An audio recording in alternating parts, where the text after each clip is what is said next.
Hello, everyone. Happy Friday.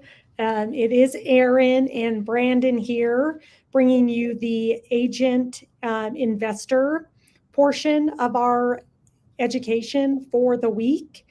So we'll just be chatting back and forth. Hopefully, you'll get a lot of golden nuggets out of this training and our conversation together. Ian's busy doing a couple other things, so I'm jumping in and stepping in for him today. So we should be good to go. I'll let you take it away here a little bit, Brandon, and I'll make sure that the group's set up and Okay, perfect. So thank you, Aaron. I appreciate it. Hope everyone is having a good week prior to the Thanksgiving festivities that will, I'm sure, take up some time from all of us. So we've been doing really well. We've had some amazing conversations. I actually just got back from the National Association of Realtors convention. So there was some pretty interesting things going on there, Aaron. As you're, I'm sure, aware, right? There's been a lot of lawsuits and things going around, which has been interesting, and I think that there's quite a few more things that are going to happen in that space. So for those of you who are licensed real estate agents, stay tuned for what's going on in your brokerage in your local market area regarding commissions and buyer representation agreements and things. So, and for those of you who are wholesalers out there, God bless your little hearts. You don't have to worry about the same regulations that the rest of us do when in the licensed world, right? So it is funny how that works sometimes, huh, Aaron? it is funny how that works. The Yep. standards that we're held to, what's going I on. Yeah, know. I it's know. been interesting to because there's a lot unfolding Yeah. in this space, and I think people are trying to really understand like what does that mean. Right. But obviously, there's a lot of litigation in front of this as well. Yeah. Yeah. So long term, I truly believe that you should have standards and have some type of integrity, uh, because I think that pays dividends in the long run for sure. Right. So Yeah. so back to things to look forward to. It's just again stay aware and make sure you're doing things as ethically and morally as possible when it comes to it. So So just kind of questions because obviously I'm also a licensed agent in a couple different states and I see it yeah. from the buy and the sell side. But how does this impact, or what's kind of your take on working more with wholesalers or people that are approaching you to go, hey, you could double in this deal, you could Right. represent me on both sides and stuff like that. So I'd love your take on just what does this mean for an agent that does work with investors or wholesalers or people that approach them? Yeah. So there's a couple interesting things I think that ultimately will come out of this. And Ian knows this, and we talked about it a couple podcasts ago, where my team here in Los Angeles, we represent and work with over 120 different investors.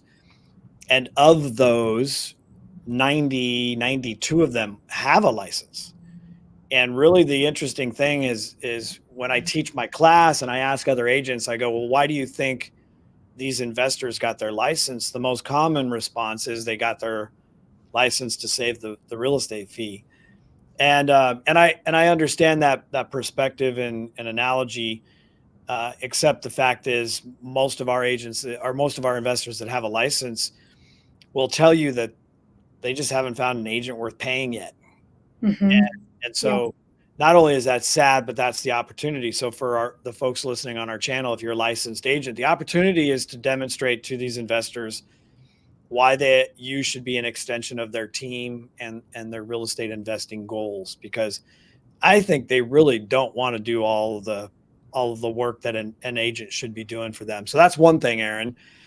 The second thing that's really interesting in regards to one of the changes that we'll start seeing a little bit more frequently is the buyer representation agreements in each state. And I think that California is an example, which is a dual agency state. It's a little different than like Colorado, where you don't have agency. And the question becomes, uh, how many investors would actually sign a buyer representation agreement with an agent? And Mhm. that might be difficult just based on what I was saying earlier. Well, why should I marry you if I don't love you and I don't want to be with you forever, right? Yep. So I think we're going to see, some bridges that need to be crossed regarding. Yeah. No, I really think, as I've reviewed it and spent time with it, is really, and spoke with my teams on it, is like this is an opportunity for us to really up level. Like the quality of the work that we do as agents Mhm, has to reflect that. And I think that that's a really big output of these lawsuits is, are we setting the standards mhm. for people to want to employ and work with us? And do we add that value for them? Yeah, and again, it's not taking away from the fact that I think if you've earned the right to work with an investor and there's some loyalty there, there could be a strong argument that you don't necessarily need to have something in writing. Mhm. Um, and I think there are going to be times where we have to use our best judgment. But where I could see it happening, Aaron, would be you're an investor, I'm a real estate agent, and maybe I found an opportunity, and maybe my buyer representation agreement with you is just for that property. Yep. So I could see that happening rather than an overarching exclusive, type of an agreement, because I do feel that there are investors out there who have a lot of agents that Mhm. they, have partnerships, or they know, and everybody's working hard at trying to find the next deal, right? Yep. So that's where I see, where NARC and National Association of Realtors or the local Chapter. states could change maybe how that plays out. And then the other part of it is the commission side, which is um, everyone should know commissions have always been negotiable. It, Mhm. but to be fair, there are agents out there who might not present it that way, and that's part of what this lawsuit is about. Is maybe holding a seller's a gun to their head to say, hey, if you don't pay or offer a co-broke, no one's going to show your home. And that's on the seller side. On the buyer side, where the rule's been broken ethically, is that maybe, Aaron, you've said, hey, Brandon, I'm looking for these types of homes. Let's just say I even signed a buyer representation agreement with you and we're working together. But what you don't know is I'm intentionally not showing you properties that offer a low co-broke because I'm not going to make enough money. And that's the other argument. Um, and so even though we have rules, regulations, laws, all this other stuff, that doesn't mean everybody does that, right? Correct. Right. So, and that's why I think how we started this off with just saying, hey, I think if you're a good person, you're constantly transparent, and you want to sleep at night, there's nothing wrong with that. And I think there's long-term benefits for you there. Absolutely. I Right. could not agree with you more. I Yeah. think that's where it's like just great communication. And again, like if you do have agency, what are your fiduciary duties to your clients? And are you Right. adequately representing them Right. versus like, oh, there's only a 2% buyer's agency. Okay, we're going to steer you over to this house that's got a 3%, Yeah. which it's like you should be trying to help them, whether it's a normal client or find exactly what they're looking for. And that's what Yeah. an agent does. Yeah. And or should do. Exactly. Should do is the optimal word there. Yeah. That's what we should be doing. So I think we're going to see some changes, and I think we'll see people who um, maybe on the short term try and take advantage of the situation a little bit. And we've always had discount brokers, Hmm. um, and I guess they have a place in the market in certain situations. And but the key word is the standard, right? So if I'm a real estate professional, I'm always going to say, Aaron, I really appreciate the opportunity to help you market and sell your home.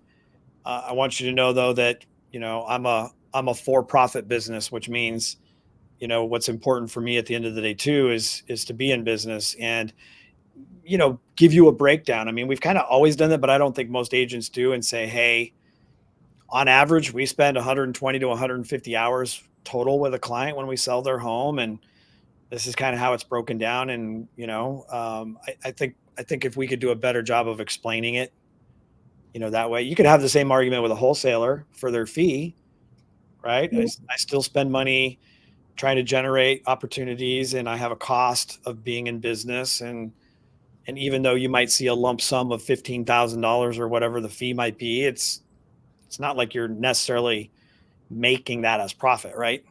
Correct. Yep. So, That's one of the biggest things I've seen in it is like, are we doing a good job of articulating exactly what we do, the value we add, and how we're getting paid? It's all written in, whether it's the buyer's agency contract, your exclusive right to sell. right, So the seller side really understands, right, as well, this is exactly how this is going to play out and this works. And I think clear communication is the most important thing, and making sure that their questions are answered and that we're transparent.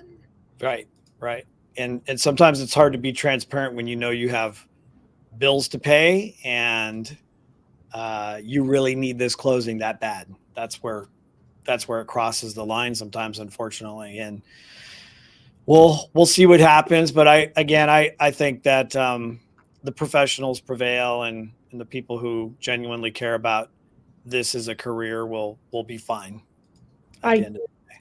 I completely agree. So, all right, well, let's get into some of the topics that so just to bring our audience up to speed, we've talked about how we as a real estate professional can offer better value to our investors. That was one of our conversations. We talked about where could there potentially be some opportunity. We talked a little bit about 1031 exchanges, self-directed IRAs. We kind of helped our audience understand that when we teach our class, as an example, we profile our investors just like we would a buyer, as an example. They're in this price range. They're looking for 3 bedrooms, 2 baths, right? We do that, but there are 5 investor types. And the 5 investor types are the first time investor, the move up or move down investor, the portfolio investor, the performance investor. And usually those first 4 are more in the buy and hold section. Okay. And then our 5th investor type is who we call the rehab and resell investor. I know we use the word flip in the industry frequently, and the standard we teach is to not use that word. We feel flip has got a negative connotation, and that's why we have a tendency to say rehab and resell. Okay. I know for our investors, I would say if we're going to use the word flip, I would say Tammy and I, who's my wife and partner, we started on the flip side, which we now term as lipstick on a pig. And then we quickly realized that representing the investors or our own on the listing side using our license, that there's more to the story, right? And a buyer's going to do inspections, and there's nothing sometimes worse than a buyer seeing a very pretty home that's staged, and then they get truly disappointed when they find out it needs a roof, or the foundation's not good, or the chimney's not good. And so we took rehab and resale to a little bit of a different level, and did more work than maybe some people do. And then there's some properties that have really good bones, and maybe all they do need is updating. So I don't want to take away from that. We just don't use the word flip. I love that. Yeah. Yeah, So, you're right. I never thought about that, but it does have a negative connotation for people because they think somebody just went in there, yeah. slapped some stuff in, and here Yeah. you go. Yeah. And some people do it. I mean, believe it or not, the iBuyers, the whole iBuying market is very much that way. Yep. And sometimes they don't even replace things. Back in the day, 2009, 10, we were doing a lot of the banks back then in foreclosures. They actually used to do rehab on their own properties. And they did what most of the iBuyers do today, which is shampoo the carpets, do a deep clean, paint the cabinets, get in and out, real small margin, but they're totally counting on the volume, right? Yep. So a different approach. So we've talked a lot about those things, Aaron. And then today, what I was going to do is talk a little bit about the importance of a licensed real estate agent having a good investor bench. And what I mean by bench is it's a list of other professionals who will work with you and your investors to help be an extension of whatever that investor goals are. And the first person on the list, believe it or not, is an attorney. Not just maybe an attorney or an attorney or two, but the right attorney. So where would we leverage an attorney in the investor world? Well, again, depending on the state you're in, and I'll use Colorado as an example. In Colorado, as a licensed real estate agent, you probably know this, Aaron, we don't negotiate seller financing, right? And so one of the things that we're required to do as a licensee is remove ourselves from those conversations and point the buyer and seller to an attorney who is going to help them. So that would be an example of having the right attorney, and maybe a divorce attorney or an injury attorney is not the right attorney. And so I think it's critical, right, that you have the right attorney in those scenarios, where in California, we actually have a form we can fill out for seller financing, which puts a little bit more of the responsibility and liability on the agent, right? Because now we're filling in the information. So why is this important? Well, there's other things that might be a little bit more complex where you need an attorney. And in this space, it could be maybe there's a situation where there's a lease option. And maybe you want something that's drafted accordingly, because as a licensed agent, we don't always have these as standard forms from our brokerage or our state. Something that's not talked about that it used to be really popular, I see it already coming back into play, and those are wrap mortgages. Do you know what a wrap mortgage is? I have not actually heard that term before. Yeah. So wrap mortgage is really you and I come to terms on you want to buy my property, but you can't qualify for traditional financing, or maybe you don't even qualify for hard money financing. And that's not necessarily because of your credit, but that's the down payment option, right? Yeah. But basically what it is I need to sell, you want to buy. Think about how many homeowners today, Aaron, who have a cheap rate on the mortgage. Lot. Right? The vast majority Yeah. do. So maybe what happens is you give me enough for a down payment. Let's take I need to carry a second out of the scenario, but I don't qualify for the loan. So what we're going to do is we're going to wrap me making sure that the payment's made. Okay. The downside is it's still in your name and you're ultimately still responsible for it. But it's being done because people are being, creative with trying to put deals together. So that might be a scenario where an attorney, right, needs to be involved. Maybe there are tenants, maybe there's an eviction, maybe there are disputes that could come into play. So having a good attorney or two, and what this really sounds like for you licensed agents is, hey, Aaron, I know you're an investor and I know we're working towards maybe working together at some point. I want to share with you one of the benefits of working with me is I have a great bench, and it starts with I have several really good attorneys if we need them for whatever right down the road. And that should, right? Yeah, that should be a value add for you, that you have an agent who also has other resources that might be available when we need them, right? Absolutely. Yep. So having a good attorney, and if you're an investor who maybe is not only using other people's money, maybe you have other partners, and this is where an attorney could come into play as well, making sure that you're formulating the right things in writing so that everybody knows who's responsible for what. Something we teach in our class is when it comes to the partnership stuff, understanding your legal obligations. And did you know that if you and I decide to work together, right, and maybe you've got some money and I've got some money, and we come to a partnership and we put something in writing, and if in that writing agreement you gave me all of the authority to make decisions, did you know you've actually created a securities?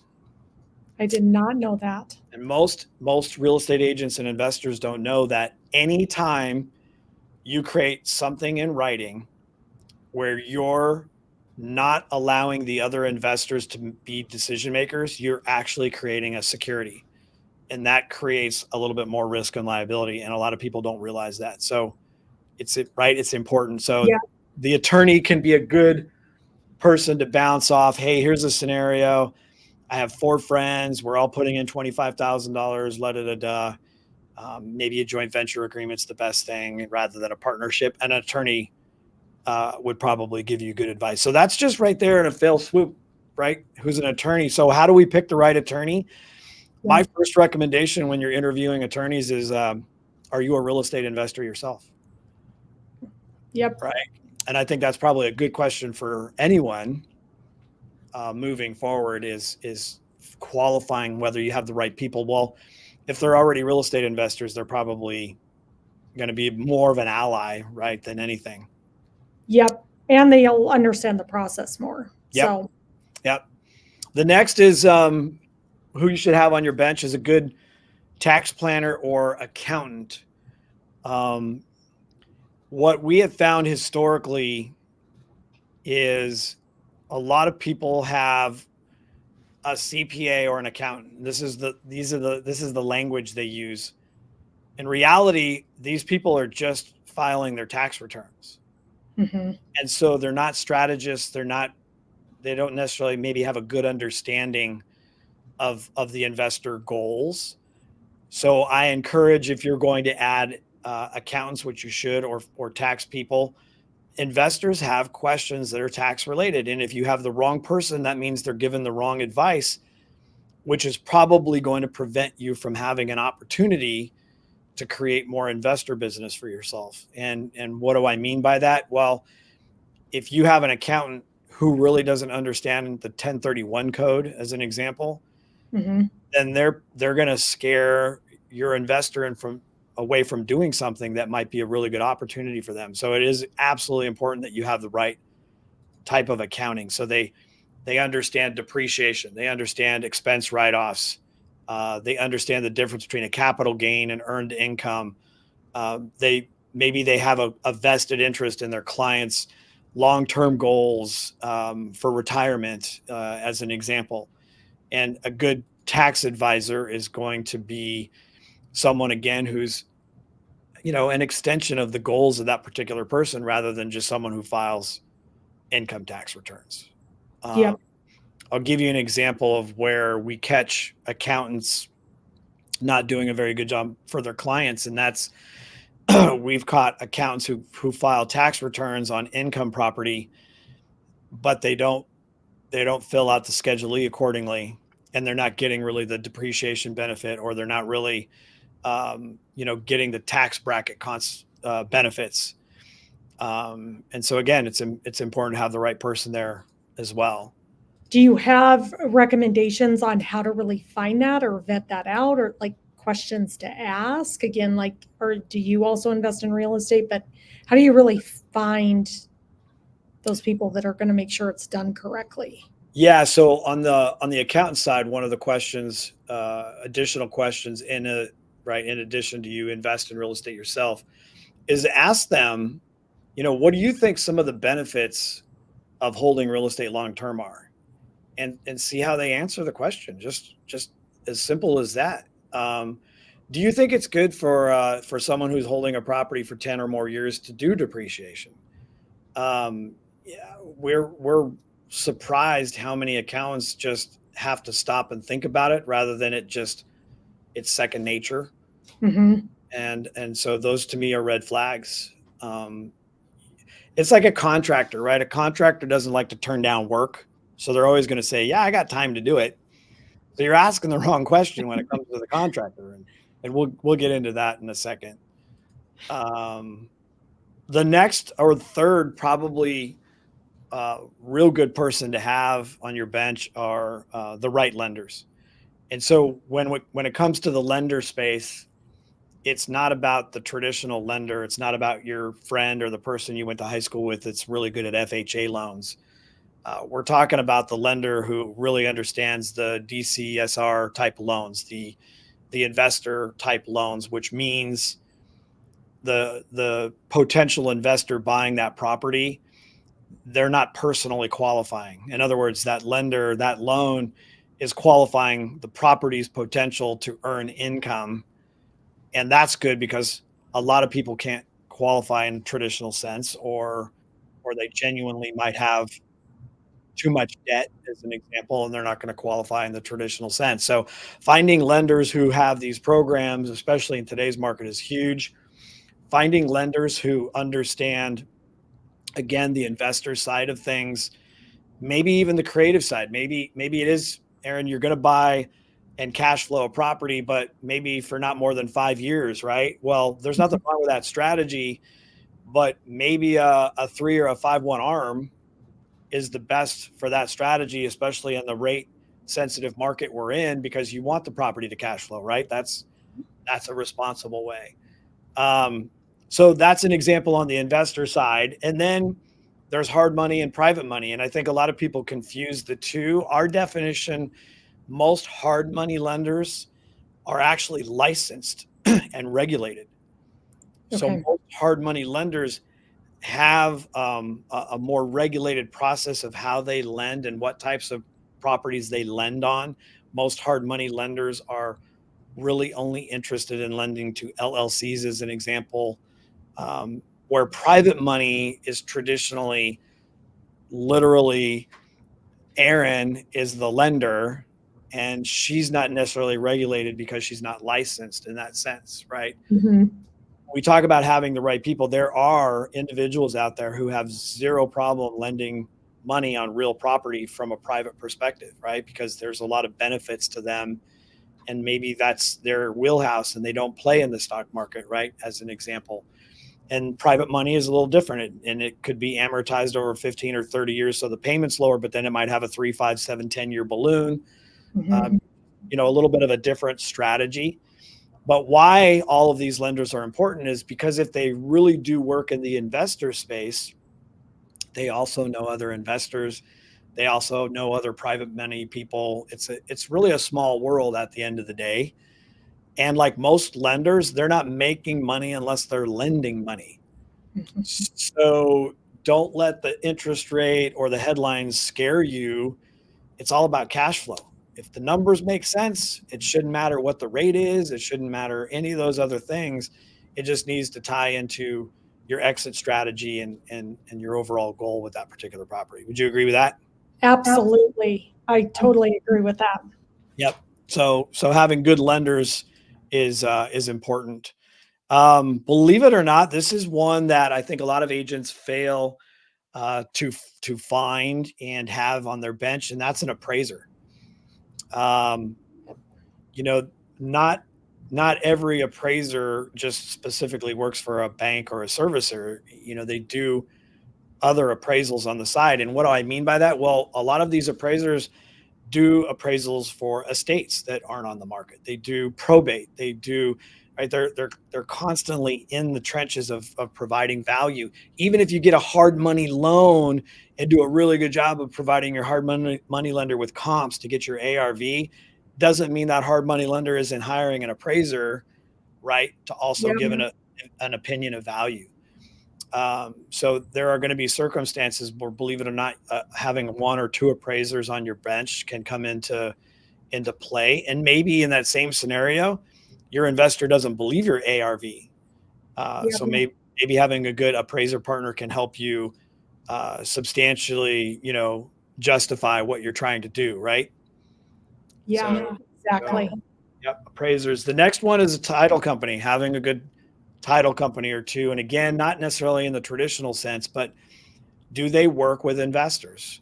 Are they familiar with seller financing? They should be familiar with hard money financing. But more importantly, if you have the wrong title company, I'll give you an example. California, because of the goofiness that happens in California, a lot of our title insurance companies on hard money loans, even if the investor is putting it in the name of an LLC, in order to provide title insurance, they still want a personal guarantee from the investor. Well, shouldn't you know that before you go under contract? Absolutely. Right? Sometimes you need that title company to make sure ahead of time that there are no title issues that could potentially cause a delay. There are no, right? Because us investors, sometimes we want to throw our weight around. And what does that mean? Well, that means, I'm going to pay you cash and I can close in 7 days, when the reality is might not be able to do that. So having a good, strong title company that can do things for you is extremely critical.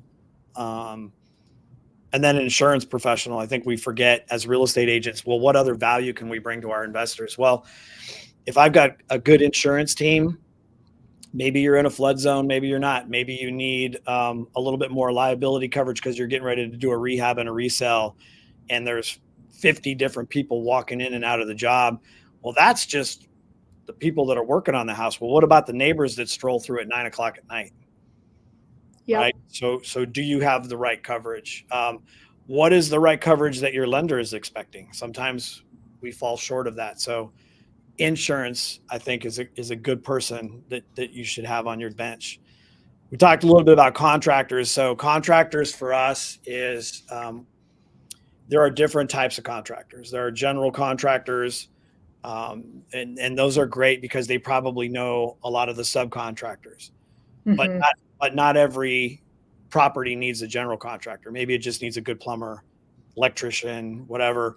I think the goal here, back to that responsible investing mindset, is I know investors, especially on the rehab resale side, who do work themselves, or they hire crews to do work that aren't licensed or insured.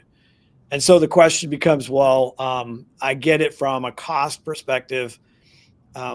What I found, though, Aaron, is you save this money up front, you get the house done, and then the buyer works with Brandon, who's a really good, savvy agent.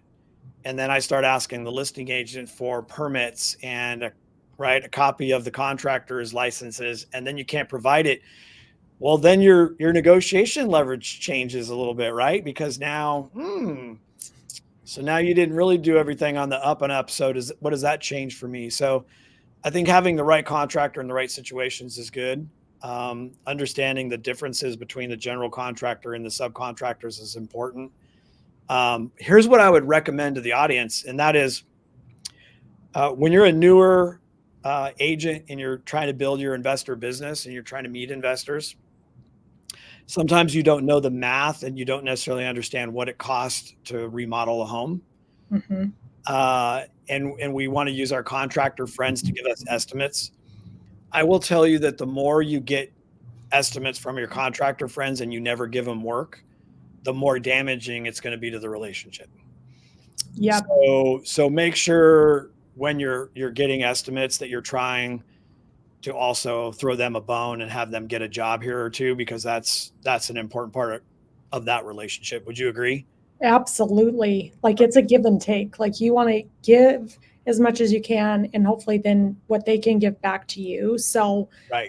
that's always my mindset is like, how much can I give to them? Yep. So it's reciprocal and it always comes back. Yep. So sometimes there are projects where we don't necessarily need a contractor or we don't need a subcontractor, and we call those handymen. So then the question becomes, how good is the handyman? And what I mean by that is, if you take my dad, who's now in his 70s, if you walked into his garage, he's like Tim Allen. He's got every tool known to man. He's got a heart of gold. And if you asked him to do anything, he would. But if you asked my mom, should you hire my dad? That's a whole nother conversation. That sounds like my parents. Yeah. Absolutely. Right. Yeah. Actually, maybe hire mom and not dad in my situation. Yeah. She's pretty handy. Yeah. But So handymen are good to have. I know there are professional handyman services out there as well. So just be aware of who you're hiring and why. If they just replaced the electrical panel and the outlets are supposed to be grounded, and then maybe everything should be grounded, right? yeah. And I know not everybody does that. So I think just being aware of when and how you leverage a handyman is extremely important, right? Absolutely. And I think also getting recommendations, like who else has had really good work with them, whether it's been yourself Yep. or other agents that you really trust, you work closely with, who's their go-to people. So I know I am always looking to kind of build my Yep. just book of who these people are and who they recommend based on their situations. Yep. So Yep, I agree. Another important person that you should have on your bench is a property management company. You're going to meet investors, obviously, that want to buy and hold, that don't necessarily want to be the landlords. So they not only become a great ally if you're not doing property management, but they are. They can also help you with rent numbers. You know, what is the potential I could get for this property in as far as rent? Because you're going to need that to figure out your net operating income and your cap rate and all the good stuff that goes with that.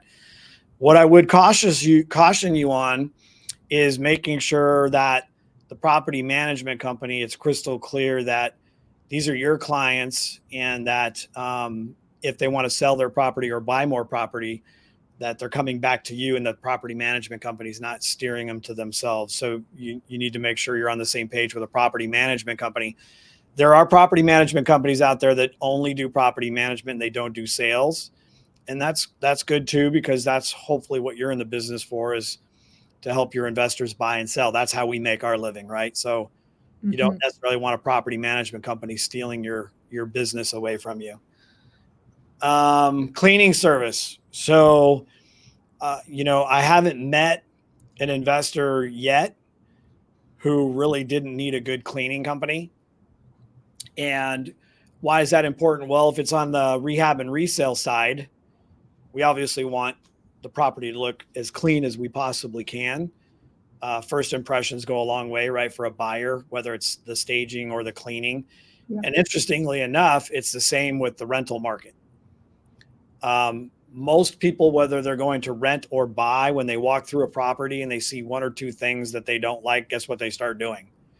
Finding more things that they don't like. And it's hard to sell people when they're not emotionally excited about something. Now, there are different types of cleaning people too, Aaron. So I would recommend, it's okay to have Mary Maids or, any of those who do more surface oriented cleaning. But I would find a good construction cleaning company, and that's how you qualify them. Do you do a construction clean, meaning you get the baseboards, you get the windowsills, you get all of the nooks and crannies, you pull the appliances out and you clean everywhere, because that first impression, it goes a long way for someone. And if you've ever worked in the rehab resale world and you stage a property, it's the same thing when the staging's removed, man. It's just a bad impression, right? When someone moves in and they got to clean too.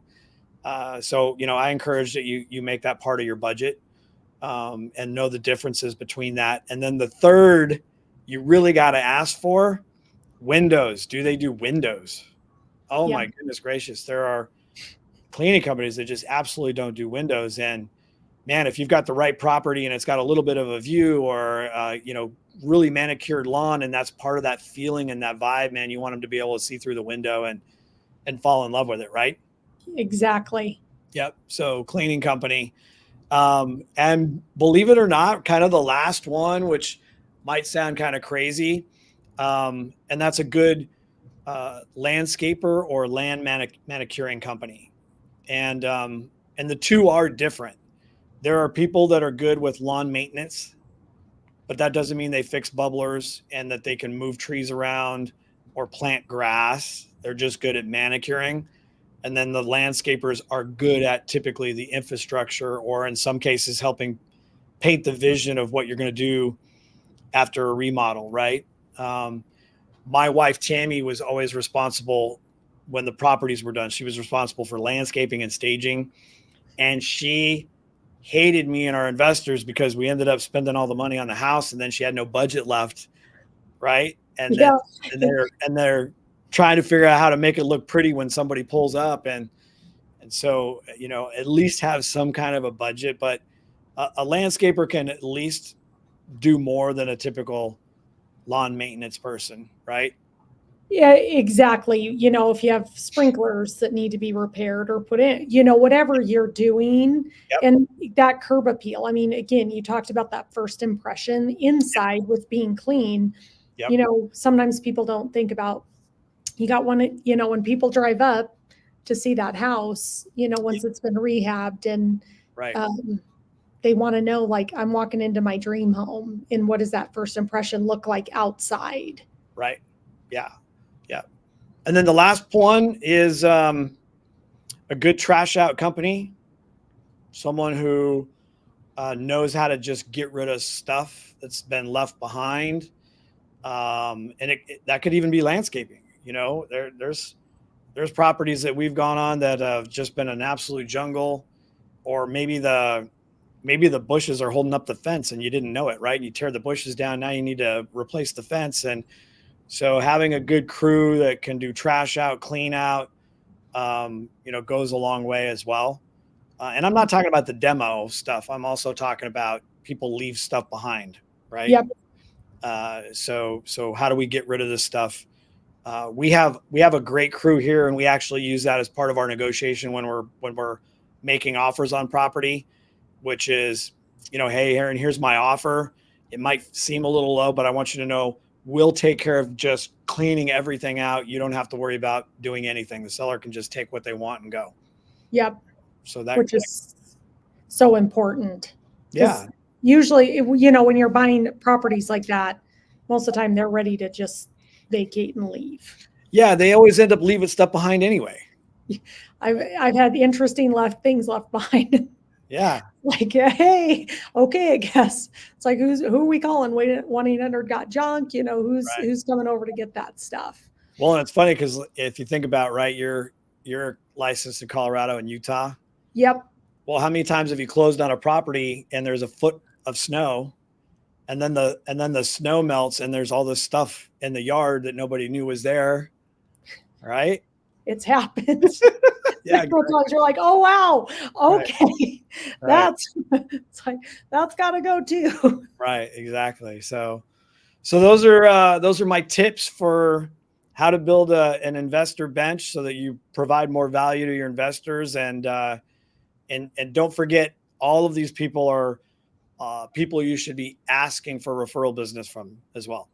Absolutely. I mean, this is a great list. I mean, both sides, whether you're working in investors or just, your traditional sellers and buyers, is, one of our jobs is to be well networked and to be that resource. Right. And so to have a deep book of people that you can send out as recommendations for them as well. Yeah, goes a long way, doesn't it? It does. It builds a lot of trust. And I think of, like, when clients come back to me and say, thank you so much, for being a resource. And it's like, I'm just basically copying, pasting, like, here's 3 contractors I'd highly recommend. Yeah. Maybe it's post closing work they want to do or whatever. So, and I think you hit on it earlier, like the referral, like part of being a great agent is the networking and building that network of resources. And if you build the right relationship with them, they'll send business back to you and vice versa. So, yeah, we used to do this. We haven't done it in a few years, but our team in LA used to be a machine. We were writing and submitting 50 offers a week on 50 different properties with 50 different investors.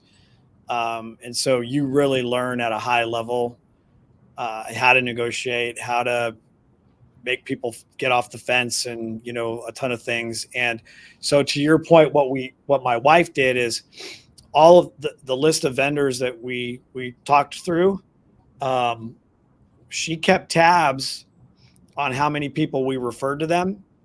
And every quarter she would send them a report, and she would say, hey, Aaron, we sent you 12 people in the last 3 months, but I haven't seen you send us any business. Is there something we're doing wrong? Yep. I think that's so important. Yeah. And she would kind of put it in their face and say, hey, we're sending you stuff. What can you do? Throw us a bone here and there. Right. Yeah. And you never know what they're going to come across. Like, that's the thing, is you do have to keep that relationship accountable, because it could even be as simple as somebody going, hey, my neighbor wants to sell their house. Or, it's small stuff, but it's all those small things that really add up. And I think in this current market as agents, it's the disciplines like this that lay the foundation to always having a successful business. Yeah, absolutely. So, Well, that's all I got for today. Is there anything else? This was great. Okay, I didn't good. see any questions. I took a lot of notes, dropped them in the chat. Okay, good. But I look forward to next week and continuing to just help agents get better at their investor game. Yeah, me too. And I'm sure people appreciate this. And as the channel grows, this will be good stuff to come back and circle around and revisit, right? Absolutely. Yeah. And this is all evergreen, so you can go back, watch the replays, watch it again and again, which is really nice. So, okay, cool. Awesome. Thank you for your time. Yeah, nice meeting you. Look forward to the next one. And everybody enjoy your weekend. Sounds great. Thank you.